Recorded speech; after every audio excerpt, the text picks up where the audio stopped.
Perfecto, pues bueno, pues empezamos. Consejos SEO para comercio electrónico, que vienen estos consejos pues de errores SEO que nos vamos encontrando en el día a día.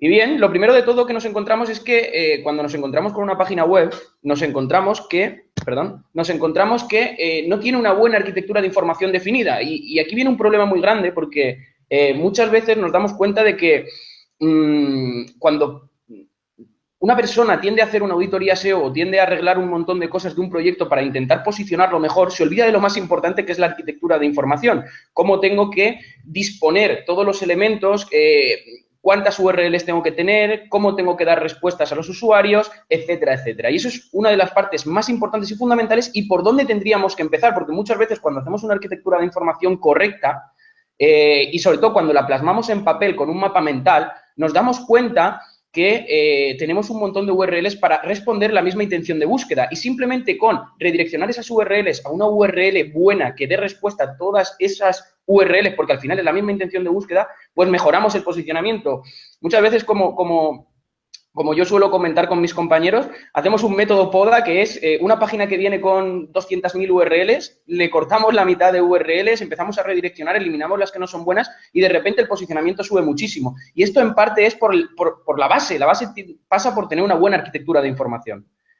Y la arquitectura de información no es otra cosa que ordenar la web. Y para eso tenemos 4 aspectos fundamentales que tenemos que controlar. Lo primero de todo es el perfil de los usuarios. ¿Vale? Tenemos que saber qué tipo de usuarios nosotros queremos alcanzar, qué tipo de público, qué tipo de consumidores, qué tipo de compradores, porque no es lo mismo ese perfil de usuarios que están buscando siempre precios baratos que ese perfil de usuarios que siempre buscan marcas elitistas. Y pongo un ejemplo, si yo tengo ordenadores baratos de segunda mano, una tienda de ordenadores baratos de segunda mano, no voy a tener el mismo público objetivo que Apple, por ejemplo, que tiene ordenadores a precios altos. Pues eso sería lo primero, identificar nuestros usuarios. Luego, identificar de qué manera buscan estos usuarios, ¿vale? Qué dinero se pretenden gastar, cómo buscan, qué tipos de búsquedas long tails o short tails están haciendo, cuáles son las búsquedas transaccionales, cuáles son las búsquedas informativas, etcétera, etcétera. Esto ahora vamos a ir hablando poco a poco. Pero en serio, esto es la parte fundamental.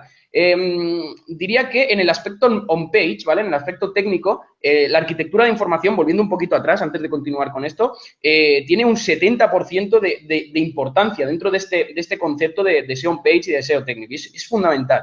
Luego tendríamos que analizar a la competencia. ¿Por qué? Porque a pesar de nosotros plasmar en un papel o plasmar en una herramienta de mapas mentales, plasmarnos toda la estrategia o toda la definición de URLs, todas las páginas que vamos a tener, pues si analizamos a la competencia, podemos ver que ellos también tienen una buena arquitectura definida siempre que lo hagan bien y podemos analizar esas URLs o esas páginas por las que ellos están recibiendo tráfico que nosotros no hemos plasmado en un primer momento. Es decir, estamos intentando sacar el perfil perfecto de nuestro usuario, estamos analizando ese usuario, qué búsquedas está realizando y estamos analizando en la competencia que lo hace bien cómo está recepcionando ese tráfico de esos usuarios que están buscando los productos que ellos tienen tienen disponibles, por decirlo de alguna manera.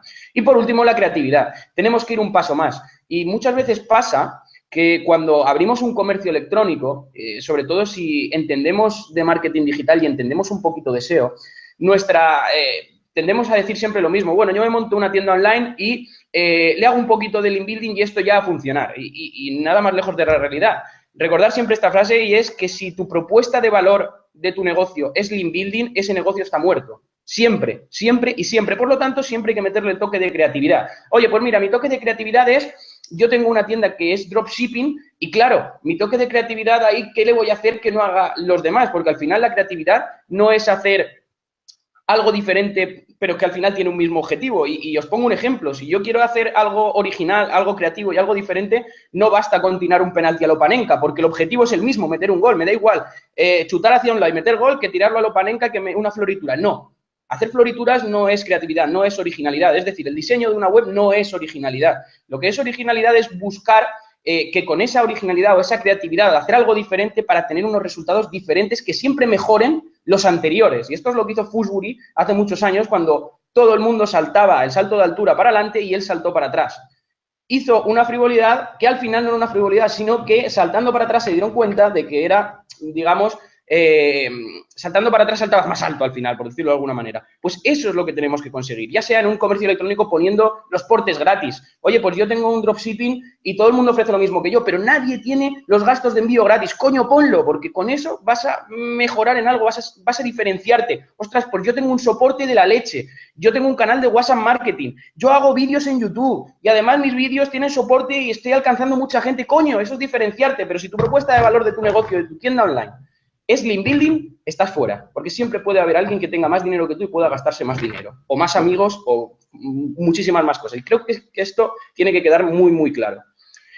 ¿Qué cosas tenemos que tener en cuenta dentro de la arquitectura web? Pues la profundidad de la web, la accesibilidad de Googlebot rápida y la navegabilidad cómoda. Todo esto cuenta al final, cuenta la calidad y cuenta que el robot de Google no pierda tiempo. Y la calidad, porque al final van de la mano. Si tu web tiene buena calidad, ¿vale? Un quality rate que se llama, al final Googlebot va a destinar más tiempo a rastrear tu sitio. Y esto se consigue con el comportamiento de usuario. Es una de las patentes de Google que te habla del comportamiento de usuario. Según cómo se comporte ese usuario dentro de tu web, pues al final Google va a interpretar que tu web es un pelín más importante. Y eso es lo que tenemos que conseguir, la navegabilidad cómoda, la accesibilidad rápida de Googlebot, que no pierda mucho tiempo en rastrear tu sitio, y la profundidad de la web. ¿La profundidad qué quiere decir? Que si yo tengo páginas importantes, no puedo tenerlas a 5 o 6 clics de la home, porque si no, no va a tener tanta relevancia para ese traspaso de PageRank del que siempre hablamos.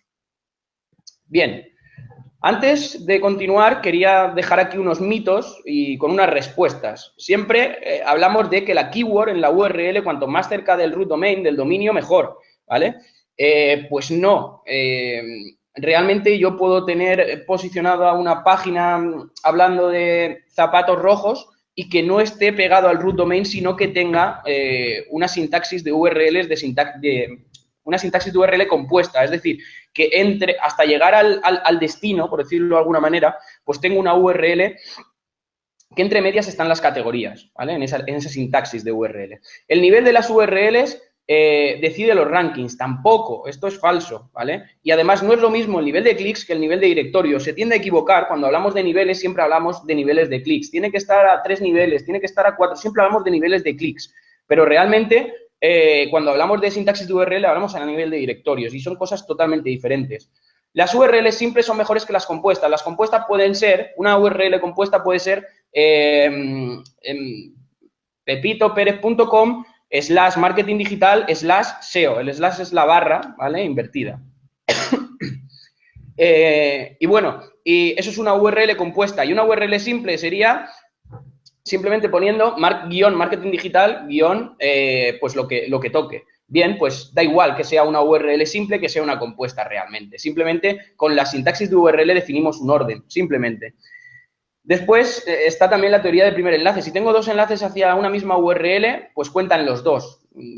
Se ha oído por ahí un mito que decían que yo tengo 2 enlaces hacia la misma URL, pues solo me cuenta uno. No, cuentan los 2. El PageRank se distribuye en las 2 y eso también hay que dejarlo claro. Entonces, ¿qué debemos hacer una vez definido o dentro de esta arquitectura de información, una vez que tenemos claro y conocemos nuestro negocio? Pues simplemente ordenar la web, crear la sintaxis de URL, crear los menús navegacionales y todo el contenido y la documentación técnica. Y esto es lo que vamos a ir viendo ahora poco a poco. Fijaros todo lo que se tiene que hacer para que vosotros también tengáis en cuenta que cuando se abre un comercio electrónico, se está planificando un comercio electrónico, si queremos ser competitivos, al final lo que tenemos que hacer es todos estos pasos. Un mapa mental beta, luego tenemos que hacer un keyword research en base a ese perfil de usuario que hemos definido y un mapa, al final esto va a desembocar en un mapa mental final. Luego tenemos las taxonomías, las sintaxis de URLs, toda esta categorización que hacemos para luego poder formar toda nuestra sintaxis de URLs. Y luego vamos en un tercer paso a los menús navegacionales, al enlazado interno, al trabajo del anchoring, que es el texto ancla que vamos poniendo, que hay que ir variándolo.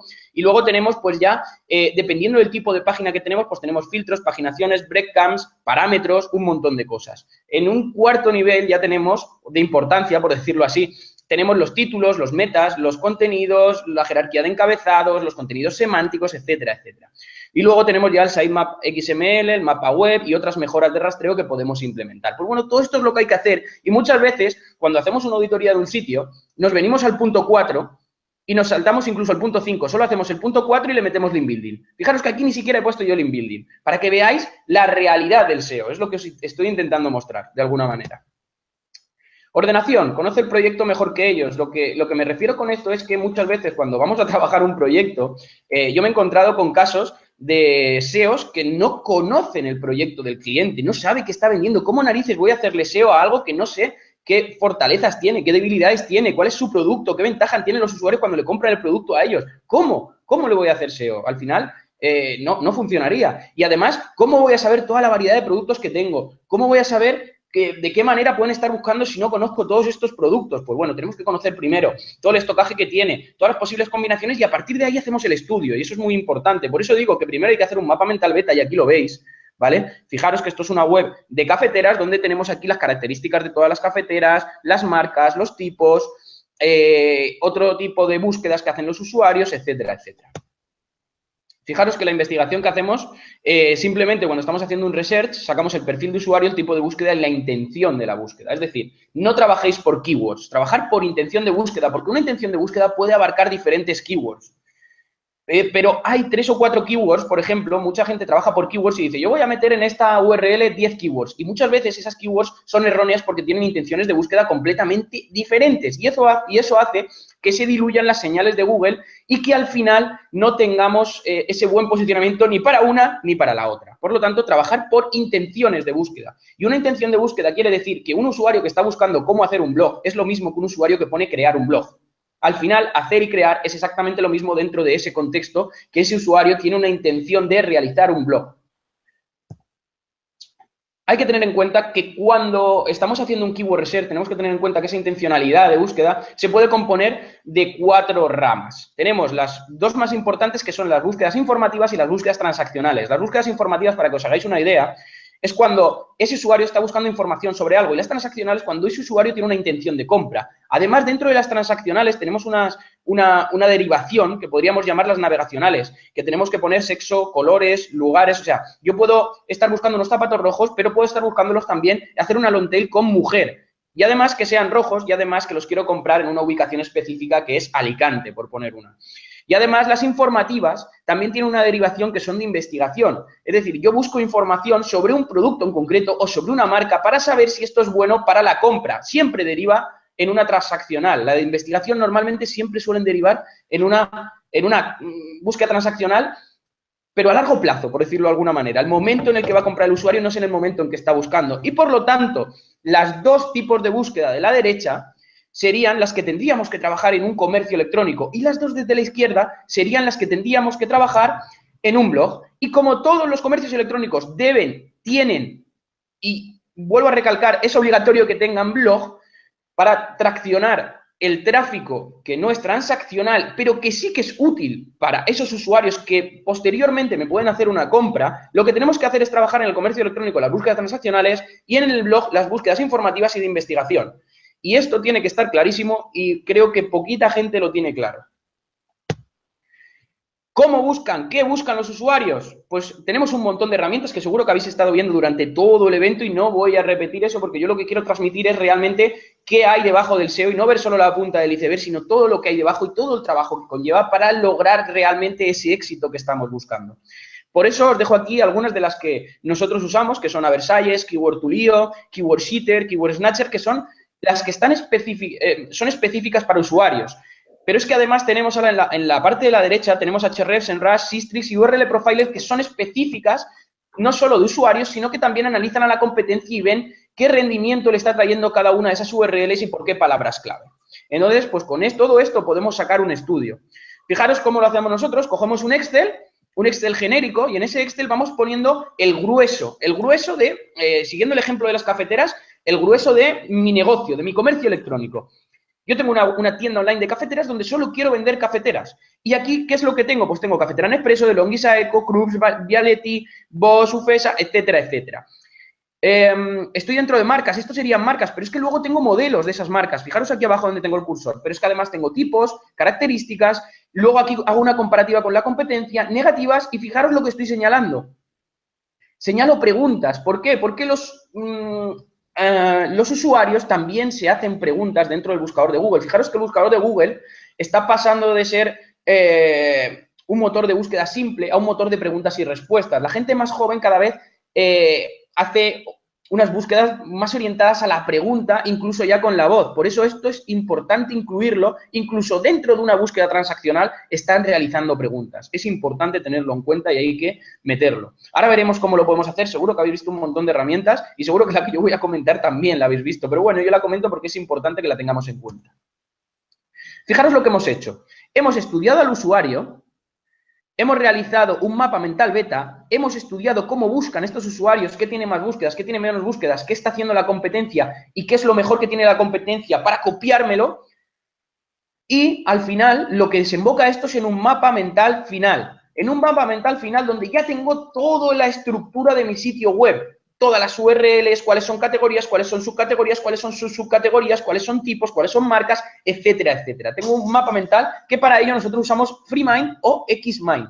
Este es FreeMind y también tenemos XMind, que sirve para hacer mapas mentales. Y esto es lo primero que tenemos que hacer en cualquier comercio electrónico, sea nuevo o sea que hayamos cogido para hacer una auditoría o para trabajarle el SEO.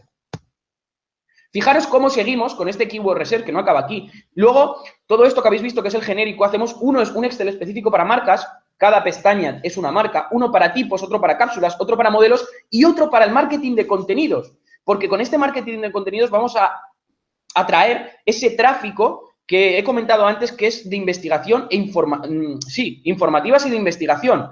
Y con ese tráfico yo voy a conseguir que hagan alguna acción importante, que se suscriban a mis canales sociales, que se suscriban a mi newsletter, que a través de ese contenido me lo pongan favoritos o lo reenvíe a cualquier persona o incluso que desemboque en una compra más tarde.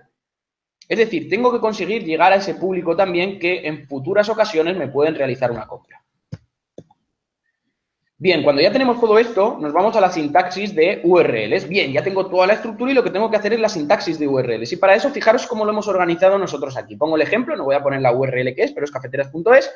Y aquí tengo las marcas, los tipos, las cápsulas, el blog y los productos. Y pongo los productos en un último nivel porque todo el mundo se cree que los productos es lo más importante de un comercio electrónico cuando es al contrario. Los productos es lo menos relevante de la mayoría de comercios electrónicos porque cuando yo busco unas zapatillas Nike de running, lo que estoy buscando es una categorización de muchas zapatillas. No estoy buscando el modelo en concreto. No busco las zapatillas Nike de running modelo 34J78. Y esto es un error muy grave, por eso lo pongo en amarillo porque es lo menos relevante de todo.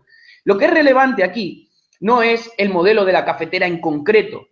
Es la marca, que puede ser una Bosch, puede ser también una Bosch Tassimo o incluso el color puede ser una Bosch Tassimo roja porque todo esto tiene búsquedas. O el tipo, yo quiero una italiana o una italiana roja. Fijaros que estos son, fijaros aquí, /cafeteras.es /Bosch /Tassimo. Esto es una URL compuesta. En cambio, esto es una URL, una sintaxis de URL simple, italiana-roja. Y aquí tenemos una mixta, es porque podemos tener las URLs simples, las mixtas y las compuestas. La compuesta dice /Bosch /Tassimo-roja. O sea, podemos hacer diferentes cosas y según las necesidades del proyecto utilizaremos las simples, las compuestas o las mixtas. Lo que viene dado para realizar esta sintaxis de URL, todo esto viene dado del Keyword Research. De aquí yo defino la sintaxis de URL y defino los niveles de directorios. Fijaros, esto tiene que estar a un primer nivel. Esto puedo permitirme el lujo de dejarlo a un segundo nivel y los colores puedo permitirme el lujo de dejarlo incluso a un tercer nivel. Más de 3 o 4 niveles es una locura. Nunca pongáis nada más de 3 o 4 niveles. Bien, navegación y enlazado. Ya tenemos ya sabemos quiénes son mis usuarios, sé que estoy vendiendo, sé cómo lo tengo que vender, tengo algo que me hace diferente de los demás, sé cómo buscan los usuarios, ya tengo mi Keyword Research que es brutal, está de puta madre y me ha llevado mucho tiempo, tengo ya la sintaxis de URLs y ahora vamos a plasmar todo eso a la web. Voy a poner toda esa disposición de elementos dentro de la web y para ello lo que tengo que empezar es por los menús navegacionales y el enlazado interno. Y hay que tener en cuenta que hay diferentes tipos de menús. Está el menú superior, el menú con desplegables, el menú en footer o en sidebar.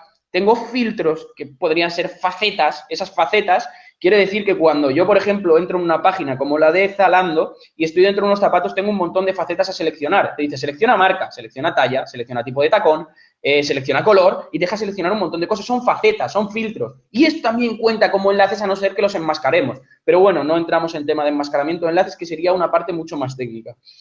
Luego tenemos las paginaciones y las migas de pan. Ojo con las paginaciones porque muchas veces si tenemos productos relevantes, porque sí que puede ser que tengamos productos que se busquen mucho, nunca o casi nunca, más que una categoría, esos productos sí que tienen que estar al principio de la categoría y muchas veces me encuentro con que me los ponen en la página 9 y el rastreador de Google, el bot de Google, tarda mucho en rastrear hasta la página 9 y no lo considera relevante, porque al final ese traspaso del PageRank se va diluyendo y va acabando en una página 9 que tiene que hacer 9 clics y ese PageRank se ha ido pasando de una a otra y al final se ha diluido y queda ya muy poquito. Hay que tener muchísimo cuidado, aquí abajo lo pongo, con los filtros y con las canonicalizaciones. Cuidado con los canonical cuando estamos trabajando enlaces internos a URLs que tienen el canonical hacia otra URL. Cuidado con esto. Un tip rápido que os dejo aquí es que nosotros nos hacemos una organización en base a popularidad y en base a porcentaje de beneficio. Es decir, ¿cuánto de popular es este término? ¿Cuánto se está buscando cafetera de Longhi? Pues se está buscando mucho. ¿Y qué margen de beneficio tengo? Hago una ponderación y establezco cuáles son las URLs más importantes, porque aquí, recordar, no trabajamos por keywords, trabajamos por URLs que responden a intenciones de búsqueda, muy importante que os quedéis con ese concepto. Esa URL de cafeteras de Longhi, lo que tengo que hacer es, bueno, aquí ya lo tengo hecho, pero este establecimiento de prioridades que tengo aquí, cafetera de Longhi, Saeco, Cruz, Ufesa, Voz, Philips, etcétera, etcétera, etcétera, viene dado de encontrar un equilibrio entre la popularidad del término, cuántas búsquedas puede tener cada término, lo popular que sea, y el porcentaje de beneficio que yo pueda obtener de cada uno de ellos. En este caso, lo he hecho todo por volúmenes de búsqueda, por popularidad, porque el porcentaje que puedo obtener de casi todas ellas, o del 100% de ellas es el mismo, creo que es un 3,5 de beneficio que me llevo porque es un proyecto de afiliación de Amazon. Bien, esto es lo que hacemos. ¿Os acordáis? Voy a volver atrás, ¿vale? ¿Os acordáis? Me queda poco tiempo, pero yo ahora me pongo como una metralleta, no os preocupéis. ¿Os acordáis cuando he hablado aquí de esto? Fijaros, pues os he dicho que yo de cada marca, imaginaos que tengo 90 marcas de cafeteras, de cada marca, dentro de un Excel tengo una pestaña exclusiva para esa marca donde meto toda la información de contenido. Fijaros. Y esto es el ejemplo. Esta es el Excel de marcas y dentro es la pestaña de DeLonghi. Y aquí, fijaros, pongo todo lo que conlleva DeLonghi, pongo el tráfico que yo puedo tener, 10%, 20, 30, y pongo toda la información, pongo los titles, la description, la URL, la jerarquía de encabezados, las frases que debo incluir en el texto y las palabras que debo incluir en el texto. Las frases que debo incluir en el texto sale de combinaciones y de formar frases relevantes que den respuesta a esas preguntas que los usuarios están haciendo, y las palabras a incluir en el texto las saco de la herramienta Seolice. Esta herramienta lo que nos permite es ver todo un top 10 de posiciones que están posicionados para cafeteras de Longhi, cogen todo ese top 10 y me dice cuáles son las palabras que más se repiten dentro de ese contenido, dentro de ese contexto, por decirlo de alguna manera. Y eso significa que es relevante, porque si yo quiero posicionar cafetera de Longhi, hay unas palabras que están indirectamente relacionadas que dan sentido a esa keyword. En este caso, café, cafetera, sistema, expreso, cocina, aire, Nespresso, marca, superautomática, etcétera, etcétera, eléctrica, etcétera, etcétera. Contenido y datos técnicos. Aquí, cuando hablamos de contenido, hay que llevar mucho cuidado porque nos podemos encontrar con thin content, contenido pobre, contenido de baja calidad, contenido duplicado, filtros y parámetros y keyword stuffing. Aquí voy a hablar de dos, de thin content y de keyword stuffing. El thin content, realmente, os voy a dejar aquí un vídeo que hice con Mario, con Marius Marketing, donde hablamos todo el tema de thin content. Hablamos el porqué del thin content, cómo podemos evitarlo. Tenemos herramientas como, por ejemplo, ScreenFrog, que rápidamente te van a detectar ese contenido pobre. Podemos filtrar por el número de palabras. ScreenFrog nos da el número de palabras de cada una de esas URLs. Podemos hacer un listado con todas esas palabras y podemos colocar un filtro, por ejemplo, con Excel, que nos diga menos de 300 palabras, lo voy a considerar que este contenido es para revisar. Y luego nos lo ponemos para revisar y detectamos todo ese contenido pobre. Contenido pobre para mí también es aquel contenido que no está respondiendo a esa búsqueda del usuario. Eso es muy fácil de verlo. Simplemente me cojo Analytics, analizo por páginas destino todas las URLs y veo el porcentaje de rebote de cada una de ellas. Y me voy a dar cuenta de que las que tengan rebote más bajo, seguramente tengan un tráfico mucho más cualificado, porque estén respondiendo a eso que ha buscado el usuario en Google y que, gracias a que el resultado nuestro ha aparecido ahí, ha accedido a nuestro resultado. Si nosotros tenemos un porcentaje de rebote alto, de forma continua, al final lo que voy a hacer es bajar en los rankings si tenía una posición privilegiada. Y son dos acciones fáciles, una con ScreenFrog y otra con Google Analytics. Y simplemente en Google Analytics filtramos por página destino y vemos los porcentajes de rebote. Y en ScreenFrog simplemente lo que hacemos es poner por número de palabras que tiene cada una de las URLs. Y el contenido duplicado lo vamos a ver rápidamente pues, con Screaming Frog, con Search Console, con CityLiner, y aquí os dejo lo que habló Gary Iles. Se habla de contenido duplicado que penaliza, pero es mentira, el contenido duplicado no penaliza, simplemente diluye señales. ¿Cómo te van a penalizar por contenido duplicado interno? ¿Cómo te van a penalizar por ello? Sobre todo por el interno. ¿Por qué? Porque yo he podido tener un gestor de contenidos o puedo tener una web y que al final los parámetros se me indexen. Bueno, un montón de cosas que me pueden pasar dentro de la web que es a causa de un desconocimiento, por decirlo de alguna manera, y no porque esté intentando hacer spam. Por lo tanto, este contenido duplicado, como bien dice Gary Iles aquí, no se penaliza, pero sí que consume ese crawl budget y además diluye las señales. Y al tener 5 URLs para la misma intención de búsqueda, por eso es duplicado, porque tengo 5 URLs para la misma intención de búsqueda, Google se diluye y no sabe cuál es la que tiene que posicionar y al final no posiciona ninguna. Si unificamos y conseguimos una, y vuelvo al principio de toda la conferencia cuando lo he comentado, al final mi tráfico va a subir y tiene mucho sentido. Y el keyword stuffing lo trabajamos simplemente con SEO Quake. No hace falta que os comente porque seguro que ya lo habéis visto. Simplemente en densidad podemos ver si hay algo que chirría. Si hay algo que tiene un 5, un 6, un 7, un 8, un 9% de densidad. Os digo otra cosa. La densidad, el mirar la densidad y cuando escribamos fijarnos en la densidad, eso ya es un concepto caduco. Eso no hay que tenerlo en cuenta. Olvidaros de la densidad. ¿Vale? Pero sí que cuando cogéis un proyecto tenéis que mirar la densidad no para poneros a escribir, sino para evitar que lo que ya haya hecho esté mal. Luego, para las mejoras de rastreo, que también es importante y es el último punto que había puesto, ¿os acordáis del esquema? Os dejo aquí un vídeo en YouTube donde yo hablo de todas las mejoras de rastreo que se pueden hacer y un método que es el método RIC que nosotros estamos usando. Vamos a hablar rápidamente del canonical, creo que me quedan 4 minutos, voy como una metralleta. Y ¿por qué es interesante esta etiqueta? Y la gente no lo tiene muy en cuenta. O sea, ¿es bueno o no es bueno usarlo? Depende, ¿vale? Por decirlo de alguna manera. Sí que es verdad que la gente lo considera una directiva. Google, yo lo considero una sugerencia. Y Google el otro día, a través de Gary Iles, comentó que no era... cuando dijo que si Google, le preguntaron que si el canonical era una directiva y él no respondió ni con un sí ni con un no. Simplemente dijo que hay otras directivas que son más importantes. Y por lo tanto, puede no hacerle caso a la canonical porque hay otras señales más fuertes para ellos. Y eso para mí es una sugerencia, porque una directiva es algo que tiene que hacer. El rel canonical es una etiqueta que sirve para elegir cuál es la URL preferida de un conjunto de URLs que pueden presentar contenido duplicado. En este caso tenemos esto. Dentro de las características yo puedo tener italianas azules, italianas verdes y italianas rojas. Al final tendría el mismo contenido, pero simplemente cambiaría el color, pero todo lo demás sería igual. Aquí podría usar la canonical, aunque para mí lo mejor es coger y en una misma URL crear un selector. Pero bueno, si tenemos el caso, podríamos usar, y Google pone un ejemplo similar a este de cómo tenemos que usar el canonical.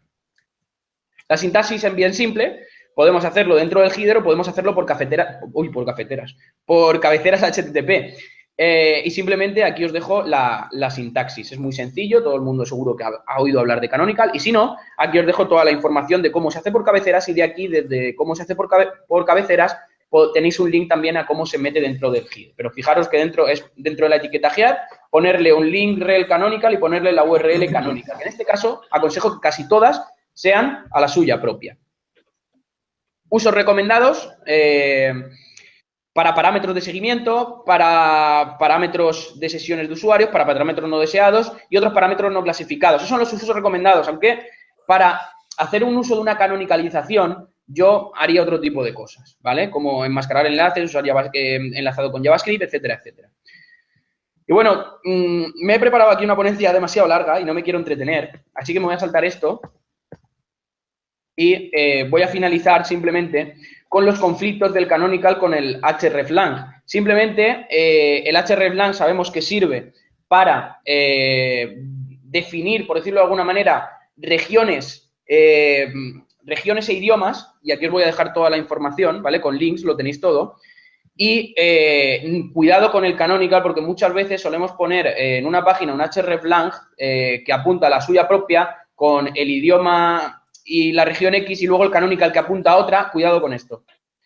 Ese canonical siempre tiene que ir hacia sí mismo cuando estamos usando en una página el hreflang de forma correcta, ¿vale? Y cuidado, cosas a tener en cuenta con todo lo que he hablado, sobre todo con lo del canonical. No usar el canonical para hacer PageRank Sculpting, ¿vale? El canonical no sirve para esto ya. sí que sirve para el crawl budget. Cuidado con las paginaciones.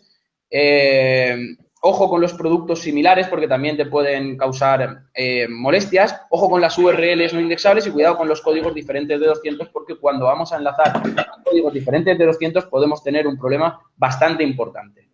Y con esto, y un bizcacho, finalizo. Espero que os haya gustado, espero haberos aportado lo que yo quería. Y nada, agradecer a Miguel Florido que me haya invitado porque es un placer siempre participar en este tipo de eventos.